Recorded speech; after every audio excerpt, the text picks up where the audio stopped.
Hey everybody, welcome back to the Nerdwide podcast. This is Nerdwide podcast episode 47. I'm your host, Tyler Haynes, without a beard. I know. We'll get into that here in a minute. Of course, to my right here is Mr.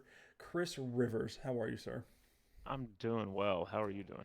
I'm tired today. Yeah. I don't know if it was the time change or the youngest daughter getting up at 6 o'clock this morning. It could be either or. I mean, we stayed up late last night watching the fights, so yeah, you never know what it could be. Or it could be the 2.5 hour movie we had sat through today. Yeah, I sat through a movie that lasted as long as I'd slept before I got there. Yeah. I Yeah. figured yeah. So did you end up going back to sleep when you got home, or Yeah, good, yeah, I did. good. So guys, before we get into everything, this is the Nerdwide podcast. Like I said earlier, this is episode 47. Don't forget to subscribe to either our YouTube or podcasting service of your choice. If you enjoy the show, make sure you leave a thumbs up on YouTube or give us a good rating for on whatever podcasting app you use. If you don't enjoy what you hear or see, make sure you leave us a comment down below and let us know what we can fix and what you did not like, if it's something audio or video wise. If you want to go the extra little mile, you can always go to patreon.com/nerdwide. Toss us a couple bucks our way if you want to do that. Get a little couple perks and goodies that way if you want to. But Make it Chris, rain. how you been the past two? Yeah, right. How you been the past 2 weeks? Uh, I've been pretty good. How you been doing? Well, it was Halloween. We had some Yeah. fun. Trying to think what else, if anything else happened besides watched one movie over the past 2 weeks. Should have been two. I realized before we started recording, but it was only one. Watched a lot of We'll get TV. A lot of we'll TV. get we'll get to that other movie. Yeah. Uh, So, and I'm trying to think if anything else happened. Halloween. Did you have any good trick or treating or So anything like we took the youngest. I mean, she's 3, so this is her first time that? actually Right. trick or treating, like real. So we went Yeah. down the road maybe 5 houses and let her hit those up, and then we Mhm. came back home and handed candy out. Well, my wife and a friend handed candy out while I watched football. But Good and man. then, I mean, our candy was gone within an hour, so which is usually how it is for this neighborhood. Just Yeah. crazy stuff. And then played some good video games lately. Watched a lot of good TV, which we're going to get to here in a minute. But we skipped a week, just didn't line up. I know that weekend was going to be hectic last weekend, anyways. Hmm. But and there wasn't a whole lot of news story to talk about. Our episode maybe would have been 30 minutes. And, we like to do a good hour and a half show here at Nerdwide Yeah. Podcast. Yeah. So just to have some fun.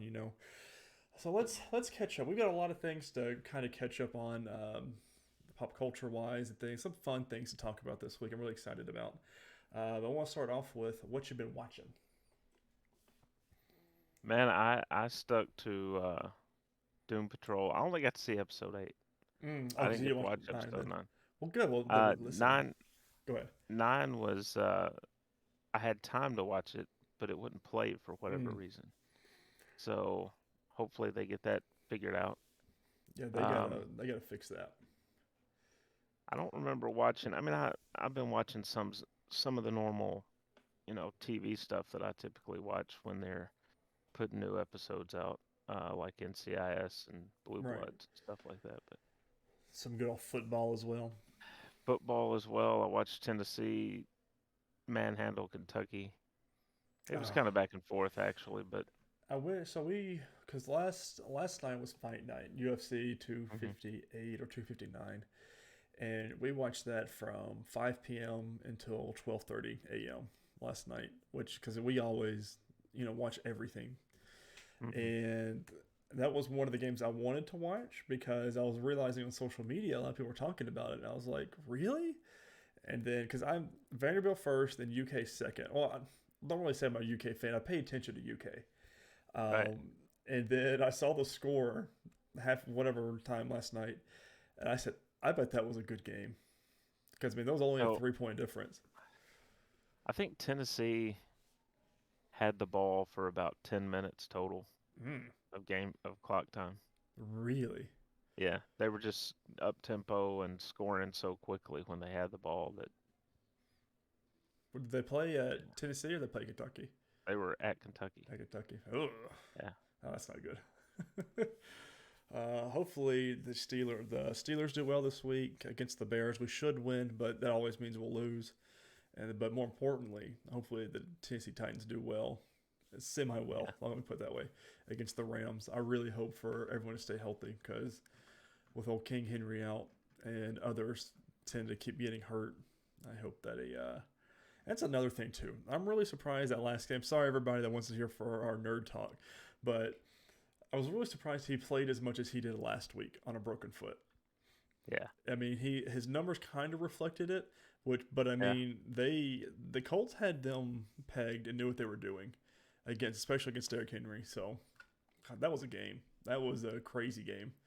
It was. Yeah. Ugh, I wanted to throw up the whole time watching it. All right, so last time we were talking, I was catching up on Riverdale. I'm still 2 seasons down, but I'm now to the point where Jamie was, and we're going to start watching it together.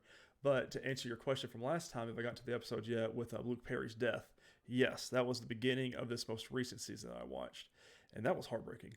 Yeah. They did it in a well enough way that I feel like, because it's hard to do TV deaths when the character has died. Like, they didn't use it as a plot point. I thought they were going to use it as a plot point, but not really any spoilers. But so Luke Perry was on the show semi-regularly, not a whole lot. But the episode started off with Archie, which was his son, was just hanging out, and he gets a phone call. He was hanging out with his friends, he gets a phone call that his dad got killed when he pulled over to help somebody on the side of the road. The car broke down, and someone wasn't paying attention, and he got hit by a car that was coming by. At first, I thought they were going to do like, oh no, because Archie got pissed and wanted to know who the driver was, and did all this other stuff. But they kind of ended there. But they did a really good tribute, like they did, and you could tell a lot of these, especially the older actors in the show, had a lot of respect for Luke Perry, and you could tell it by their acting. And a lot of these scenes, I don't feel like they're really acting that much, but they have a gym in the show that they named after Archie's dad. They call it the Fred Andrews Gym. So, and it's got a picture of Luke Perry and his headshot on there. So, it's they did a good job with it, and they constantly talk about them throughout the show as well. Still, cool. And then I wondered how that would affect things. It went well. I was not expecting a whole lot, but I feel like the CW did a real good job with it. The writers did. And then speaking of doing a really well job, I watched the most recent series of Legends of Tomorrow. And again, I've said it once a couple weeks ago, and I'm saying it again this week. The CW Arrowverse shows, CWverse shows, whatever they're calling it now, are better when you can binge them. And Legends of Tomorrow was 15 episodes. I watched it over the span of these past 2 weeks, and I got done this week at like Monday, I think is when I stopped watching it. And it was the episode where McRory leaves, was in the finale, and there's some more people coming in. But it is I think it is my favorite CW-verse show. Like, I mean, it's so much fun, no matter what they do. So what is your preferred name for the former Arrowverse? I prefer Arrowverse. But I mean, if they're sticking so hard into the CW verse that it's that's why I kind of go back and forth with it. I prefer Arrowverse because that's what it is, and that's what started it all out. That's where all these characters came from. Yeah. Besides Stargirl, and that's why I figure they call it CW verse, because you got Stargirl now. There's other shows coming out, right? Batwoman didn't start off with Arrow. I feel like Berlanti verse is. Well, see, that's hard to do too, because Berlanti also produces Archie and Riverdale and stuff like that. A lot of the CW shows he's got a hand in. Yeah, plus Titans and Doom Patrol. Yeah, Titans, Doom Patrol. I mean, so I don't know. I just like Arrowverse because it's the OG, and you can't just change it up now that the Arrow is done. That's just how I feel. And speaking of Doom Patrol, let's get right to it. We'll do season 3, episode 8, and then next week we'll do hopefully they'll get their website figured out, and you can watch episode 9 and then the finale. I pulled up a little synopsis here. This is by showsnob.com by Colin Gaughan. Goggin, however you pronounce his name. Of course, this is full spoilers for the Doom Patrol. So the eternal flagellation begins. Vic Stone is the first up, and audiences see a memory of young Victor and Silas Stone at a toy store. Young Vic is looking for a black superhero toy and throwing the white ones on the ground. Come to find out, the store doesn't carry any black superhero toys since they do not sell, which is a whole another issue there. Mm-hmm.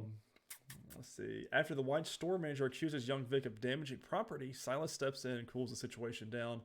Aside, Silas tells young Vic, quote, "We don't get to make mistakes. One mistake could cost you your life." Silas ends up finding an army man figure that is black, so Vic can at least have something. When Vic's dad bird appears, Cyborg Vic's transported to the army man's container, and he looks to be a new toy young Vic takes home. So this whole episode, again, really weird. This was all about your subconscious. And throughout the show, they start calling them subs. So anytime they talk about it, they're talking about their subconscious person, which all of our Doom Patrol members had this. It was cool to see. I liked Vic's a lot. I'm trying to think of who else's I liked. Cliff Steele's was very predictable. Larry's was really cool because it was the wedding of him and his wife, and him telling his mom that he doesn't want to do that because it's not what he wants to do anymore. Jane's was fun when everybody was puppets and they all came through, and I thought that was fun.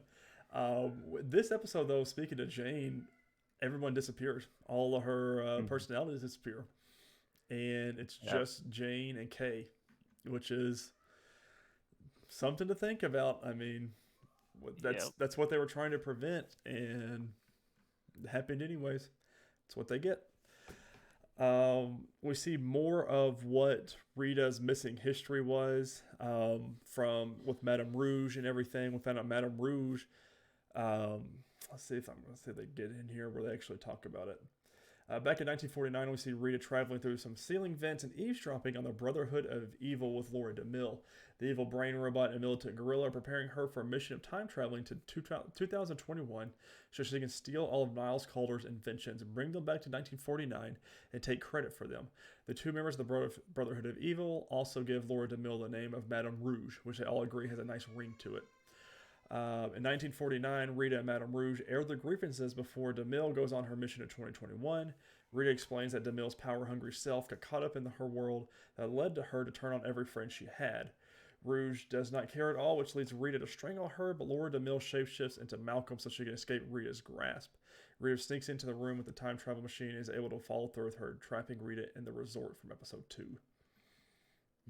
So, it was a decent episode. I mean, you could tell we're getting ready to set up the finale. Episode 9, for a future spoiler, is the penultimate episode, and you see a lot more of Kay's subconscious and Kay and Jane's subconscious. You see, that's right. I can't even forgot about this. Vic goes through with turning his metal body back into synthetic skin. And he's a normal, albeit jacked up human being now. And he's no longer cyborg, quote unquote. Which is what happens at the end of the Eternal Flagellation. And so the next episode deals with that and the team dealing with it. And Chris, I can't wait for you to watch it because it's quite funny how they react to Victor Stone coming back into the house. And it's fun. I think you'll really enjoy it. Rita, at the end of this episode, comes face to face with Laura, Madame Rouge DeMille, who no longer has amnesia. This is the last shot of the episode for the credits roll until the next episode is going to drop with a bang. And I think you'll like episode 9. Episode 8 was kind of okay. You know, I understand why they had it. The subconsciouses talking to each other and trying to come to terms with who they are. A lot of them did come to terms with who they are. Obviously, Cliff is one of the ones that was way too damn hard-headed and did not come to terms with it. But I think overall it was a good episode. And episode 9 gets even better, which makes me excited for episode 10. So, what'd you think? Anything stood out to you this episode at all? Well, like you, I just thought Jane had the most fun story there. So it's always interesting what they do with her. Yeah. And she's so good. with how they use that character. I mean, It's just we've talked about in the past. I think with any of these characters, if they had a solo show, I think Jane's would probably be the most interesting. The more they could do with, yeah. and which I would really enjoy, just a Jane centric show. But And second would probably be Larry. yeah, which with this later half of the season with the Parasite, I am very episode 9. They kind of do more with it, but like with this episode, I'm just like I want Larry to have the negative spirit back. Because, I mean, I want him to Yeah. be negative man again, or negative spirit, or whatever they call him. Yeah. But I'm ready for him to be back. And if he comes back, I'm just. And then Cliff's storyline with the whole Parkinson's thing is kind of cool. Episode 9, they touch about it a little bit more. But we're going to be. I think we're with the end of. Because, Doom Patrol and Titans both have a season 4 coming. I think we're going to be left with a lot more questions on this season's cliffhanger. But which is just going to annoy the absolute nonsense out of me because I'm already ready for the next season. Like Titans, they left it at a decent spot. Like you're curious, but it's not you have to have more at this point. I feel like Doom Patrol is going to leave us with a lot of questions and really wanting those answers. Yeah, I think you're right. Which is classic Doom Patrol, if we're going to be honest. So. Episode 9 is titled Evil Patrol, and I didn't look up to see what the finales is, but it's gonna be a lot of fun, and I can't wait to talk about either one of those. Speaking of things we can't wait to talk about, our notable news. We've got 4 different stories here, and a lot of them I'm really excited to talk about. So number 1, Netflix's The Last Kingdom will get its 5th and final season in 2022 with a featured movie after. This is more so geared towards me. Last Kingdom is one of my favorite Netflix TV shows or BBC TV shows, whatever you want to call it. And the fact that it's getting a final season in a movie is a little bit exciting. I'm going to IGN.com for this one by Adam Bankhurst.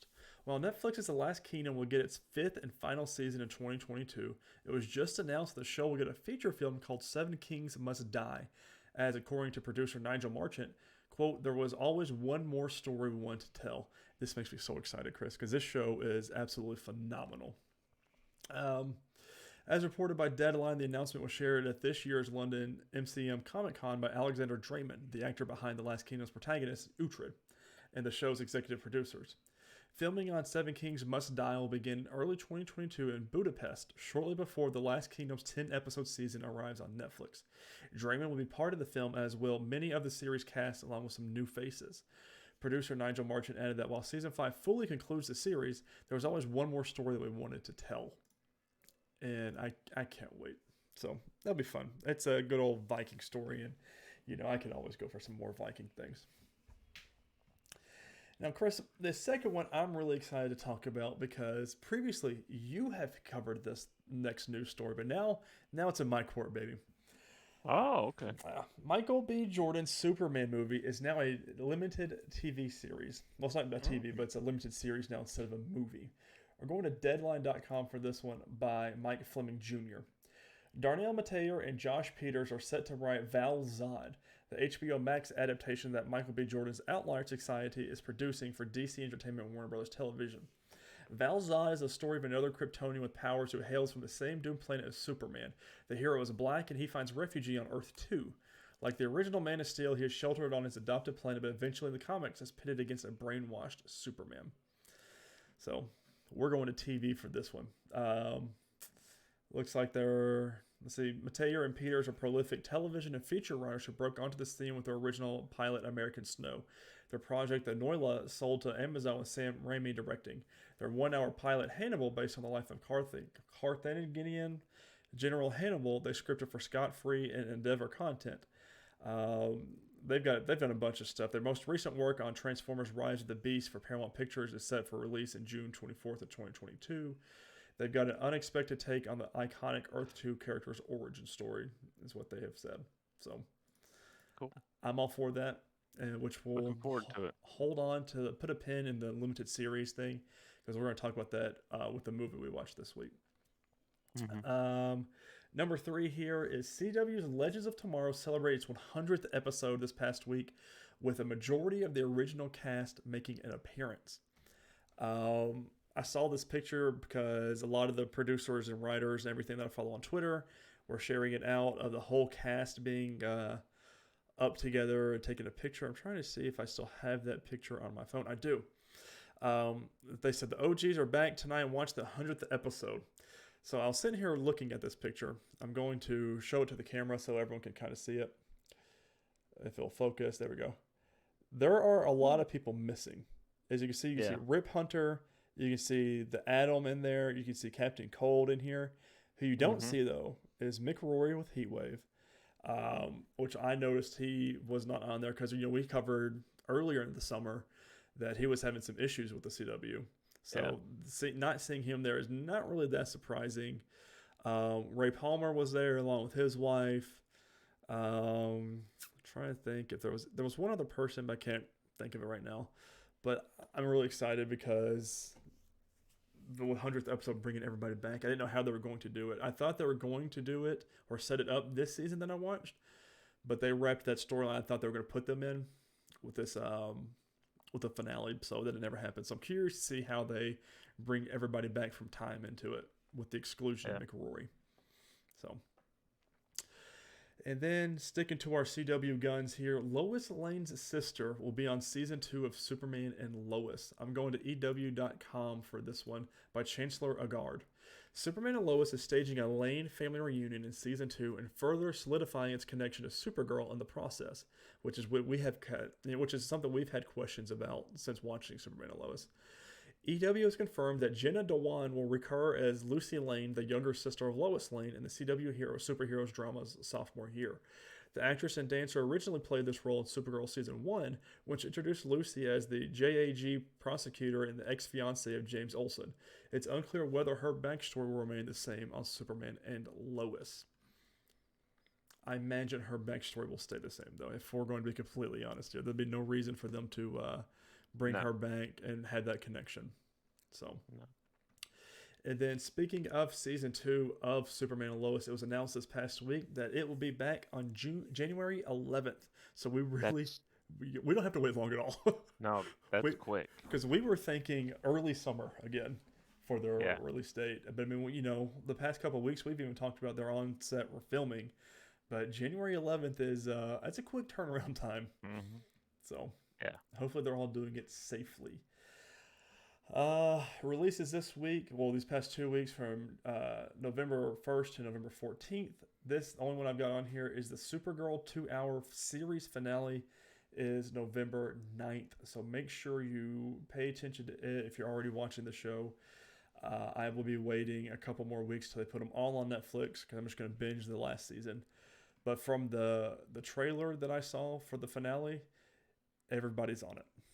Like, everybody was a part of the show. Mon-El's there, Wynn's there, and I think James Olsen comes back. So it looked really hype, and I'm pretty excited to watch it, especially to see how they end it, especially with Superman and Lois on. Mm-hmm. So we'll see. We'll see what happens. Pretty good. All right, on to movies. I know you said you haven't watched anything else. Mm-mm. Not this week. Yeah, Not these weeks. I haven't either. It's just it's been, I had 2 short work weeks, but I've had other stuff that I've had to focus on, so I haven't been able to sit down and watch a movie. It flies by. It does. It does. It's like the work week, a day shorter on each week, still felt longer than the 5 days I had off. It's crazy how that happens, huh? Yeah, I was a little pissy about it. So the movie we're reviewing is The Eternals. I want to go ahead and state that this Tyler, you said you found this right before we recorded. Mm-hmm. The Eternals has made $71 million, the 4th highest opening weekend of the pandemic era. So that's a year and a half, 2 years, you have to think, for the pandemic era, which that's just domestic as well, which this movie was not released in some of your foreign countries that do not show homosexuality and things like that. So your big money makers. And the producers and Chloe Zhao and everybody's like, no, they said we're keeping this in here. So Yeah. I mean, it's a big part of the story. Yeah. Um, where to start with this movie? So I mean, I guess the basic thing, if you don't know what the movie's about, I guess some people are still a little confused. When we were leaving the theater, I heard someone talking to the people they came with, trying to figure out, like they were asking questions like why. Um, and I'll mention this just because it's already been spoiled heading into the movie. They were asking why Thanos' brother doesn't look like Thanos Right. and stuff like that. So there are things that people are going to have questions about. The answer to that is Thanos is the product of a deviant variant. Mm-hmm. So that's why he looks the way that he does, and his brother doesn't. But the Eternals, we get a backstory on this group that was sent to Earth 7,000 years ago. 7,000 years ago. And they're put here to only intercede if the situation involves one of the deviants. Mm-hmm. They are Which not to they get involved. eradicated pretty early on. Yeah. So And they've just been waiting the whole time for right. word that they could leave. But they don't know the real reason that they're here. Mm-hmm. Not all of Only them, at least. only one of them does initially, and then she tells another one. Mm-hmm. And that's all I'll say about Yeah. identifying that. But um, this movie, going in, you had the Rotten Tomatoes numbers, Mm-hmm. right? I've still got them pulled up right now. Like they, Okay. so going in before the weekend broke out, it was and is still the first MCU movie that is considered rotten by critics at And 48%. and I don't know why.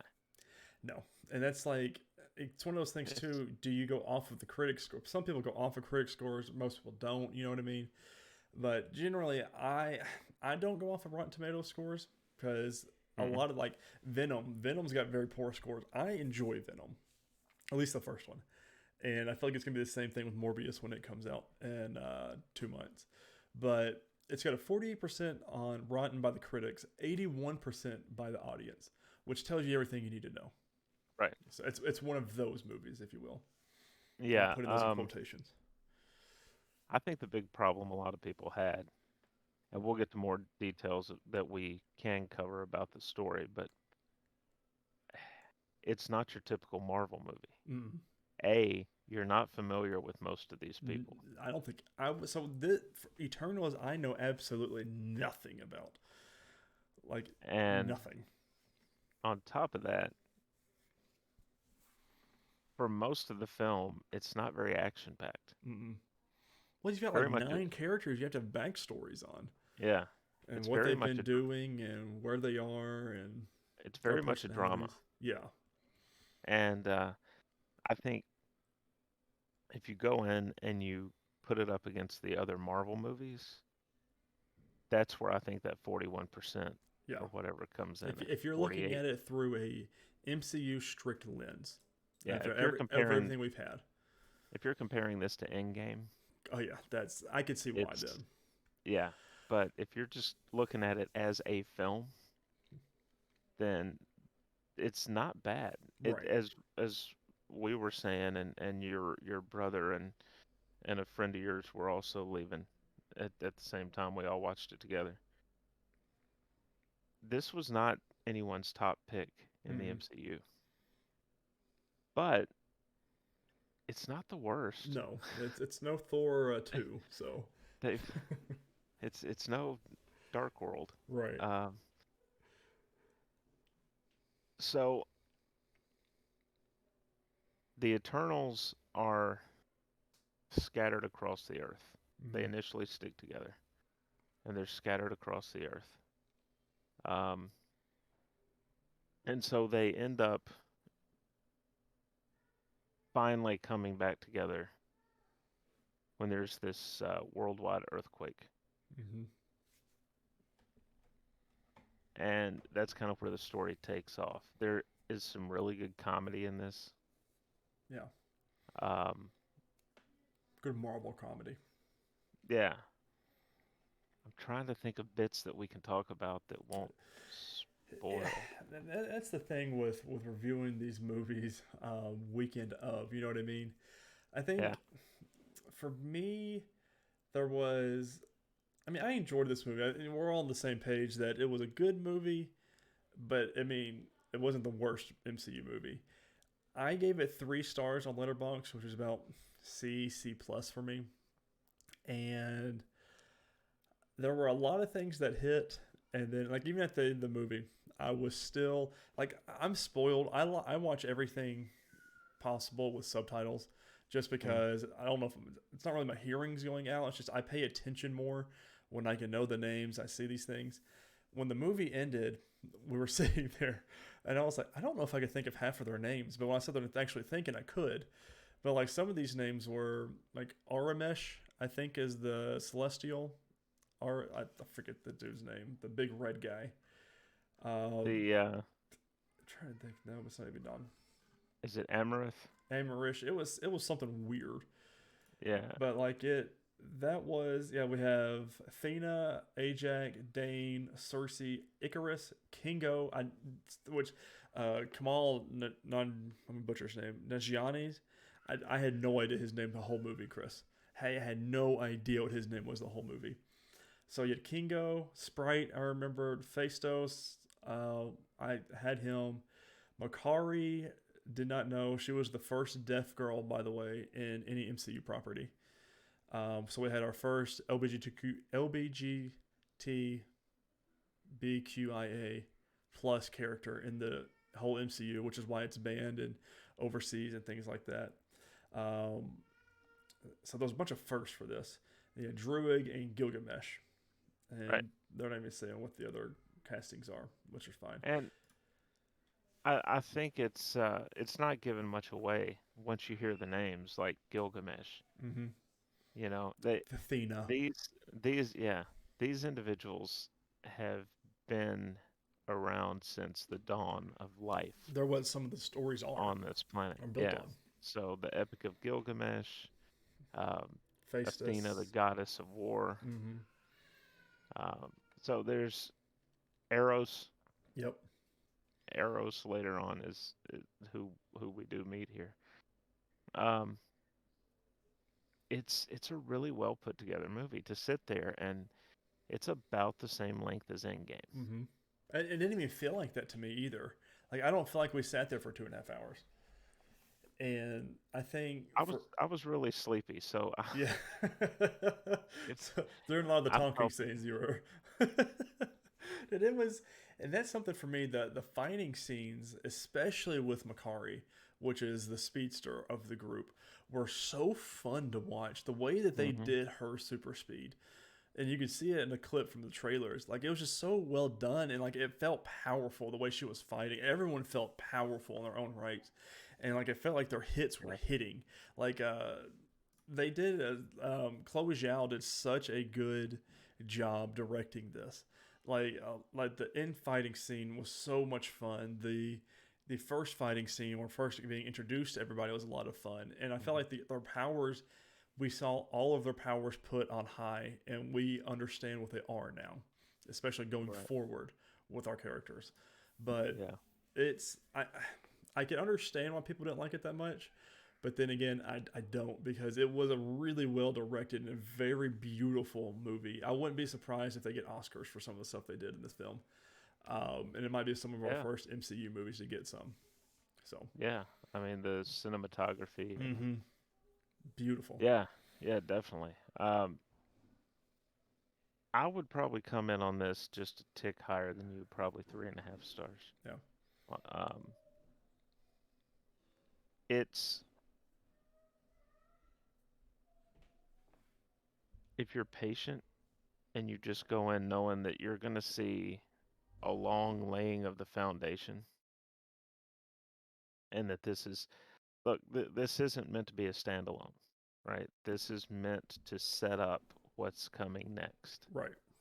So if you view it through that lens, I think it's a lot better movie than Rotten Mm-hmm. Tomatoes or some of these other people who think they know movies uh, have uh, have given have given it.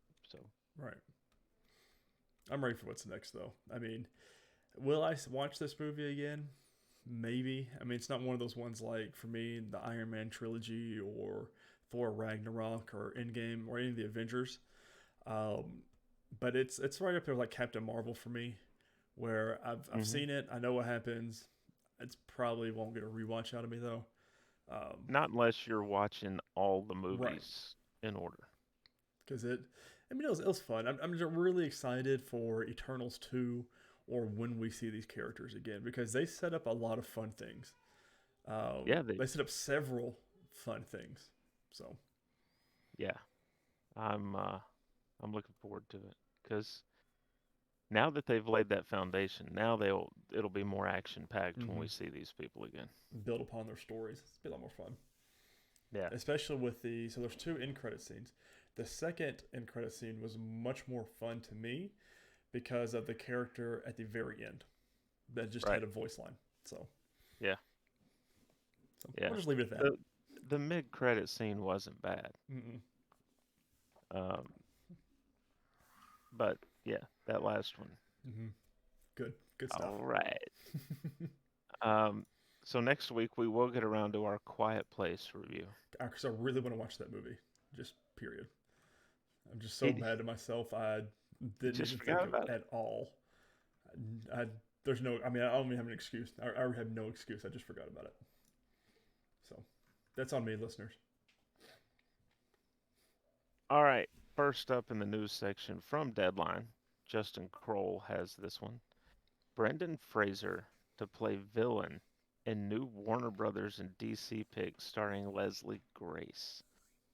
So essentially, what this says is Brendan Fraser is coming in to play Firefly Mm-hmm. He's gonna be the villain in Batgirl.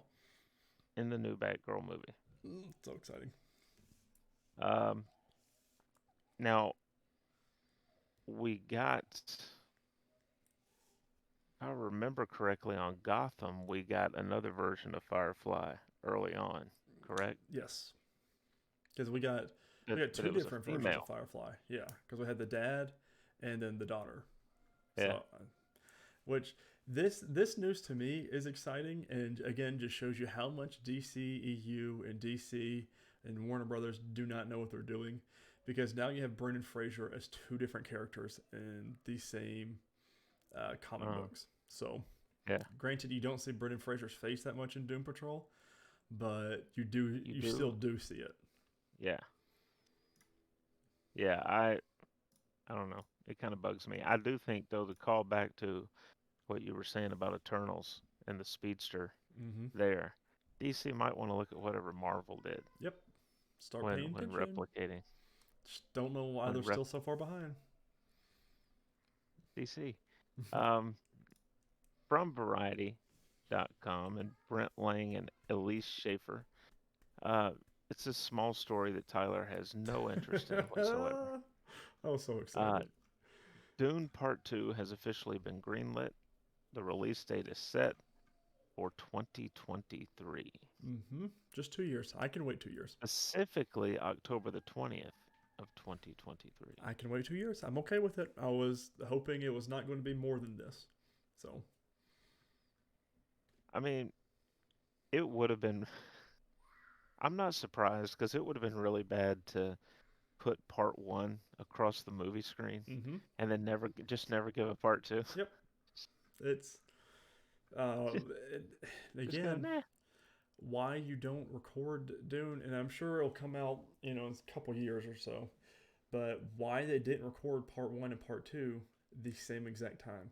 Again, Right. this is Warner Brothers, so they don't have their big thinking caps on sometimes. Like with Marvel and Disney, they Infinity War and Endgame were filmed back to back. Everything was contained to no spoilers. We didn't get any spoilers out of any of that, and Well, both and of those were filmed back to back. I can't remember who did Lord of the Rings back in the day. Was it Peter Jackson. no, but the studio.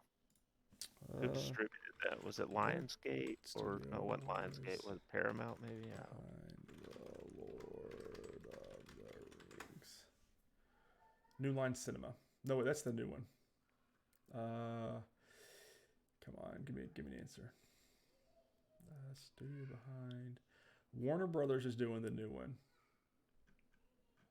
So So New Line was probably the probably the original. old one then. Yeah. So Yeah. they See? filmed all theirs together too, right? Yeah. Yeah. Listen, They I'm just just excited lived. though that they announced Dune Part Two. Like we were complaining about it, and then the next week they said, "Yeah, we're gonna make a Part Two. It's gonna get greenlit," which everyone knew Yep. it was because of all the numbers it was putting up. Yeah. They would have been crazy not to. Correct, but it's Warner Brothers again.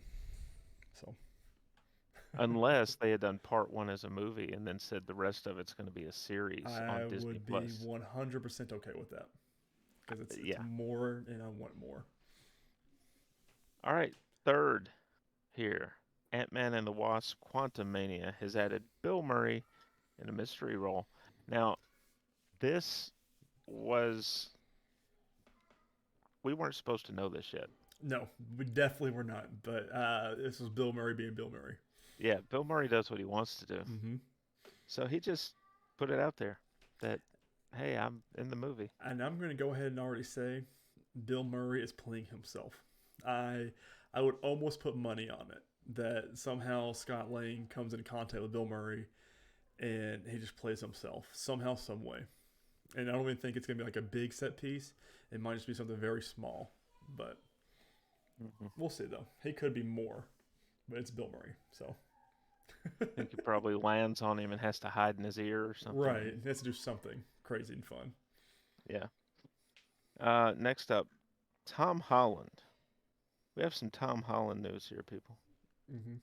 And this comes from comicbook.com and Aaron P. Ryan.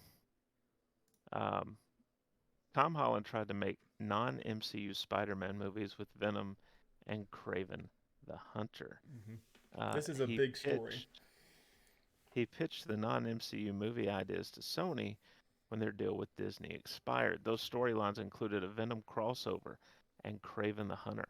In a conversation with Empire magazine, the Spidey actor revealed that when the future of his character being in the Marvel Studios films was up in the air, he drove straight to producer Amy Pascal's house and began pitching storylines. Well, I want to As the pause right there because that shows you the relationship.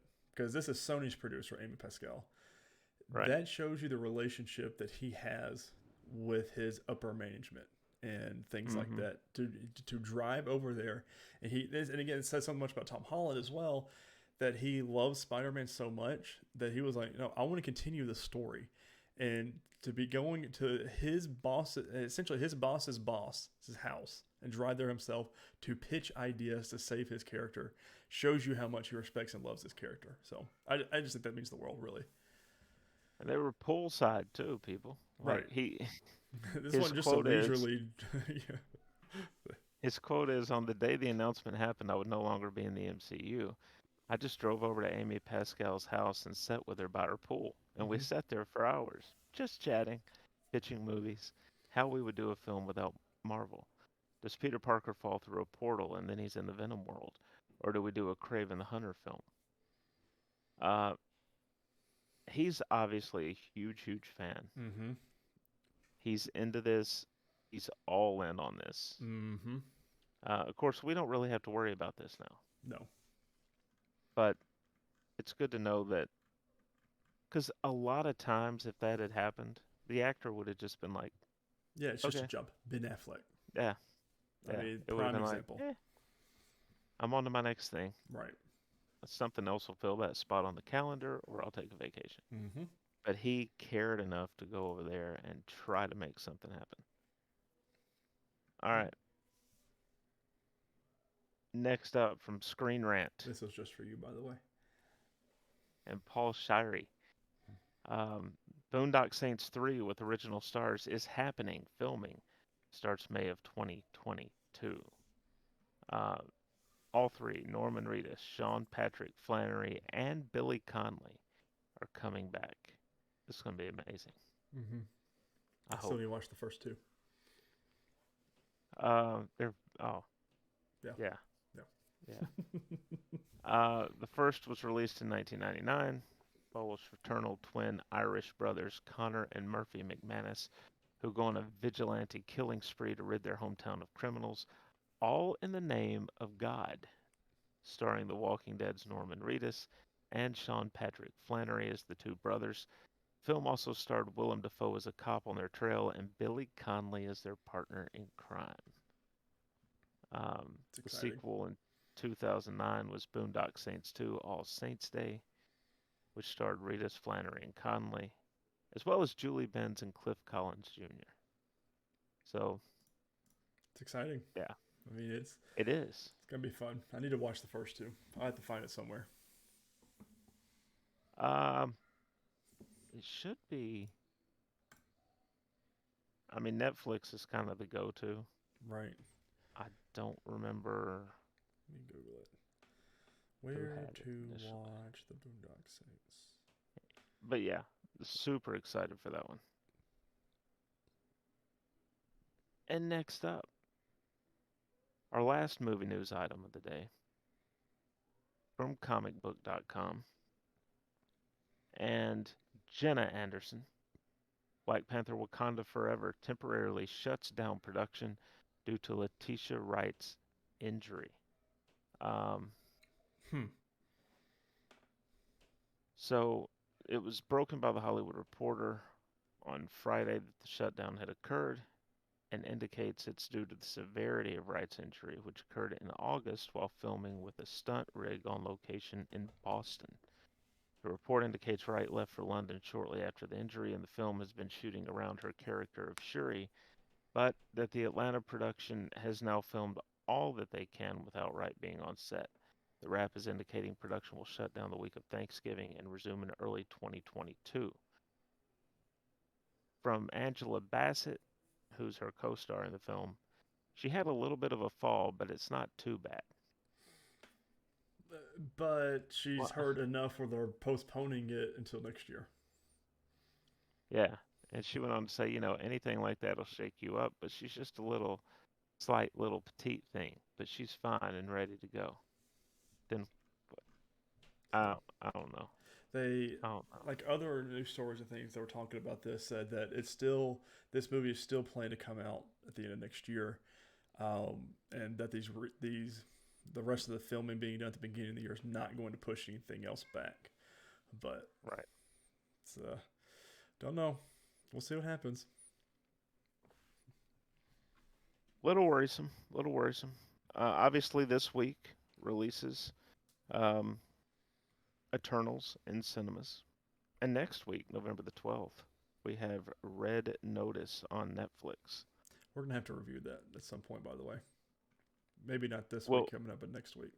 we'll do that after A Quiet Place. Yeah, because this is the one with Ryan Reynolds, Dwayne Johnson, and Gal Gadot. Oh, So yeah, yeah, yeah, yeah, that's yeah. their movie. So that's gonna be a fun Okay. one. All So right, Tyler, you are up. not a lot of video game news. I got two stories we'll talk about. But Chris, you've got here on the docket. You've been playing a different video game than normal. What you got? Yeah, I finally jumped over to the Xbox, started picking some stuff off of Game Pass, Mm-hmm. and I've got two downloaded right now. Um, one is Empire of Sin, Oh, I've seen that. which is an organized crime game, which I'm looking forward to getting into because I really like that stuff. Um, but I started with Tell Me Why, and let me tell you why. I I remember vaguely months ago. I think it was on Alana Pierce's channel, Mm-hmm. watching a playthrough of this, She enjoys this game. and it's just different. It's something that it's not action packed. Right. It's more of a It's story. I forget what they call a narrative game is what they call it. yeah, and so that's what I was looking for to kind of start Mm-hmm. off with, just something I could sit back and let it unfold. Um, so the basic story is you have um, two siblings. I'm drawing a blank on the sister's name already. But I think, is it Rachel? I think it's Rachel. And It's on my Tyler. list. I want to play. And I just haven't played it yet. Tyler is the brother, Hmm. uh, who was called Ollie, and they were twin, I think twin sisters. Uh, but Allison's her name. Allison, okay, Allison and Ollie were sisters. Ollie has transitioned to Tyler, and they actually worked heavily with the LGBTQ community when writing this game because they wanted to make sure that they got it authentic, um, that they authentically portrayed this process, the conflicts, and everything else. But they have a psychic link. They can talk to one another in their heads, they can relive memories together and actually visualize the memory occurring. Even stuff they weren't there for, they can Hmm. pick up on those things in places. Um, I'm still early on in the game where, and the good thing is that I watched the playthrough so long ago, I don't remember a whole lot about it. Yeah. Just that I wanted to play the game. It's when they did So, I forget what E3 or Video Game Awards, whatever it was. They it premiered, and I was like, I want to play that game, and it's still on my list. hmm Like Greg Miller from Kind of Funny, and a lot of them played it, and they all loved it. But I mean, Don't Not Entertainment's the one who made this game, and they made the Life is Strange games that is critically acclaimed, everybody loves. So everyone knew they were going to nail it, and hmm it's definitely on my list. I need to play it before it eventually leaves Game Pass, but yeah. still need to play it. The basic setup for those that haven't seen it is that the mom had something going on, right? She early on, you're at least you're led to believe that she was just mentally unstable. I don't know if that's how it's going to play out. Um, but she was apparently having trouble dealing with Ollie's desire to be a boy, and so Ollie comes in one night, and this is you found this out right at the start. Allison has given Ollie a haircut, Mm. and she shows, um, well, he shows his mom, and apparently she has a shotgun in her hands at the Oh, time, and freaks Ollie out. And at some point in the night, while in the aftermath of this, Ollie feels threatened to the point of needing to stab his mom, probably self defense. and it kills her. Oh, okay. Yeah, That escalated quickly. yeah. So that's your base for the game. He's sent away to a place to basically rehabilitate in terms of from the trauma of that night. While there, he undergoes the therapy needed to transition. So when we meet Ollie, he's already Tyler, Mm. and he's packing up his stuff, getting ready to head out of this place where he graduated 3 years earlier and then stayed to be a counselor Oh, to cool. help other youth. But they go back to their mom's house in their childhood home, and that's where all this really starts to kick off. See, that's it. That that pitch right there has got me, or the setup of it, has got me wanting to play it though. Because I Yeah. mean, there's a whole lot of mystery to it, and I've seen like some little bit of gameplay of them visiting the house and then having like the psychic stuff happening. So hmm like that's where and stuff like that. I mean, Life is Strange. Every character has some sort of psychic power, and that's how they've always done. Like the first one, I think she can control time, and then Life is Strange 2, one of the characters, I forget what hers was Life is Strange 3 just came out, and she's an empath. Like Oh, she can feel feelings and things like that. So I mean, they know what they're doing, and the fact that they worked with an organization and things to get this right, to tell the story correctly, is, I mean, just right. don't non entertainment knows what they're doing with their games, and that's why Yeah. they'll always be on top, like with those Yeah. narrative driven games. Yeah. Absolutely. Uh, I have been, um, I have laid off Destiny quite a bit. We're in a dry patch this month of November. December, we get the 30th anniversary stuff gets put into the game, so I'll start playing heavily again then. But November is a big month for video games, and so is December as well. So I've been playing Assassin's Creed Valhalla.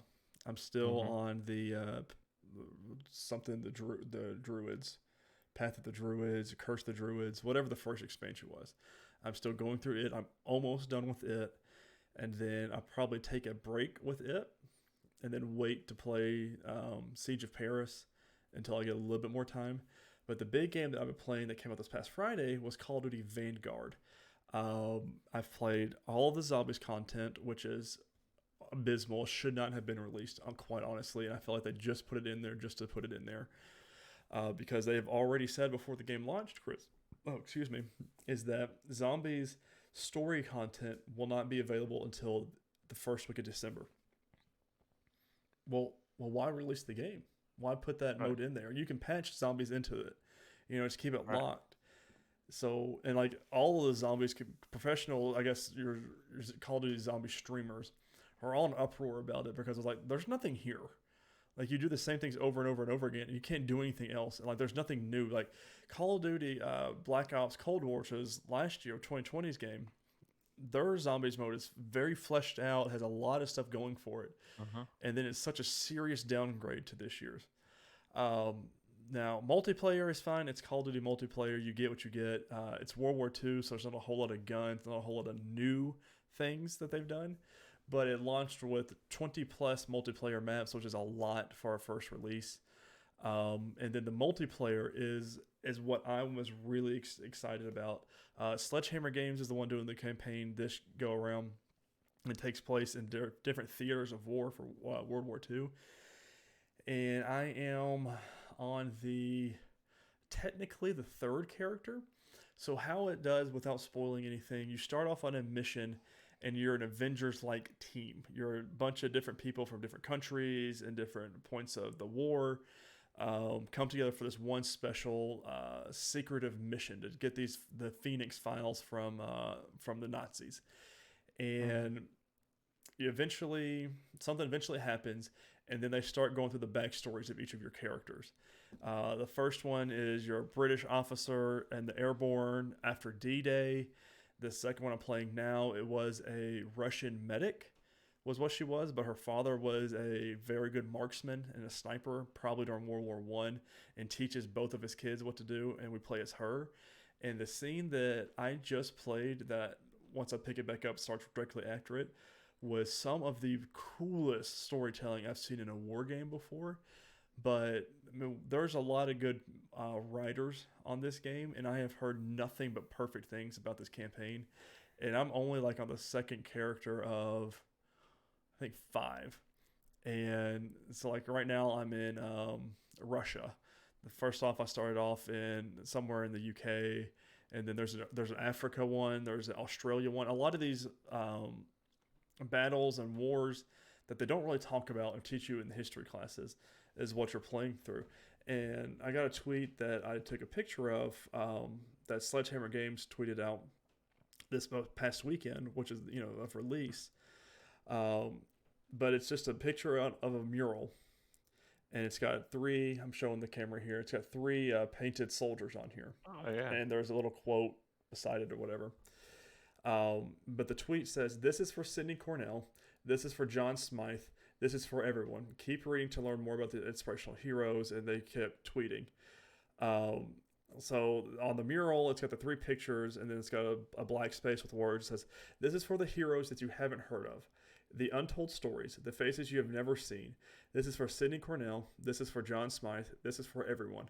Rise on every front.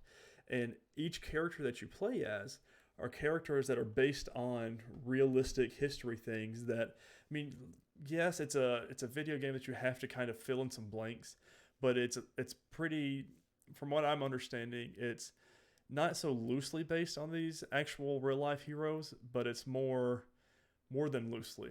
But you know what I mean? Like you have to fill in some blanks. Right. I don't think they all came together to form this unit, but they are all telling the stories of them throughout the war. And I'm really excited about that because Cold War's campaign didn't really grab me. I didn't even beat it. But this one so far is grabbing. There's something about World War II that really gets me interested in it because it's actual history. I mean, it's the biggest war that's happened in our past. So, but I don't know. I'm really excited to play more of it. And again, multiplayer is good. Zombies just absolutely terrible. Do I think you should pay the $70 for the new gen? Not yet that I've played. The campaign is good and multiplayer is good. But I haven't beaten the campaign. I mean, Call of Duty campaigns are always shorter, like maybe 10 hours, give or take. Right. But from what I've played so far and the things that they've done is awesome. Very well done. So I'm really excited to play more of it. And that's what I'll be playing more so this week. But then there's another game coming out on Tuesday that's going to take a majority of my time as well. And it's just that time of year. Yeah. Speaking of, let's get to our news stories here. They showed off our PlayStation Plus games for the month of November, which are available now. So if you have a PlayStation, make sure you claim these games. We have PlayStation 5 Knockout City. Then we have Heroes, Kingdoms of Amalur Re-Reckoning, which I've heard is a lot of fun.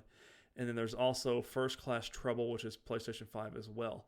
But what's interesting about this month, which is the anniversary of PlayStation VR, they're releasing 3 VR titles for free. First one is Their Persistence. The second one is Until You Fall. And then the big one is that I'm going to get and play, which should surprise you, Chris, is The Walking Dead Saints and Sinners. So what that is wave-based zombie games. And I think Norman Reedus is in it as one of the characters. Now you play. I mean, you're standing still, but you got waves of zombies coming. You got to reach behind you and get guns and baseball bats and stuff like that and actually take out the zombies. So that sounds fun. Something fun to play when the sun's up in the sky. The second thing I've got for our news story is Marvel's Midnight Suns launch window has been delayed to the second half of 2022. It was originally supposed to come out in February, where everything else in the world is supposed to come out. So I'm glad that they did. Again, I don't know if I'm going to play this game because I'm not more for the tactical puzzle games like that. But still exciting nonetheless. And then video games, we've got a lot coming out from last week and this week coming up.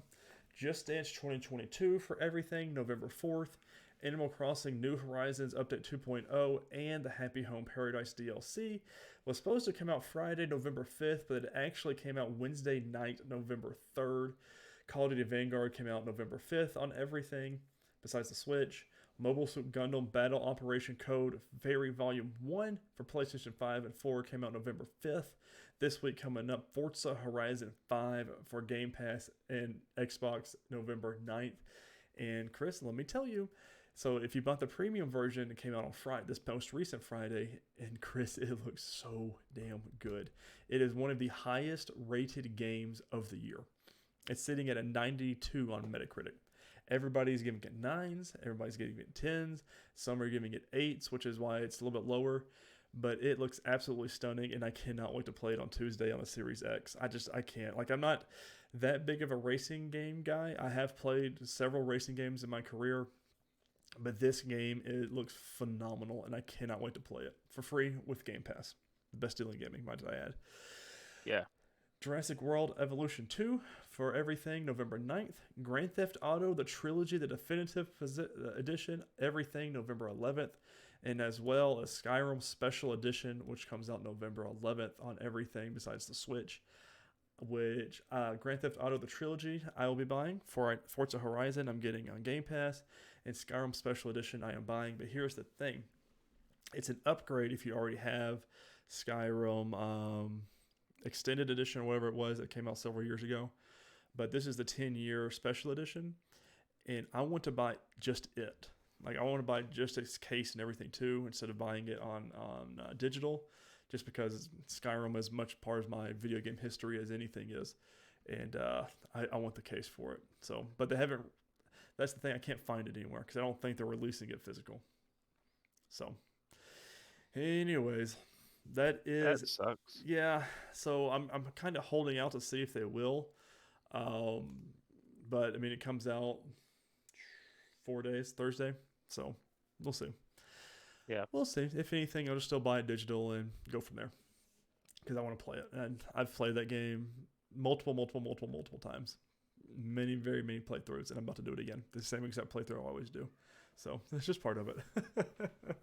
Guys, thank you so much for watching and or listening to this week's episode of Nerdwide Podcast.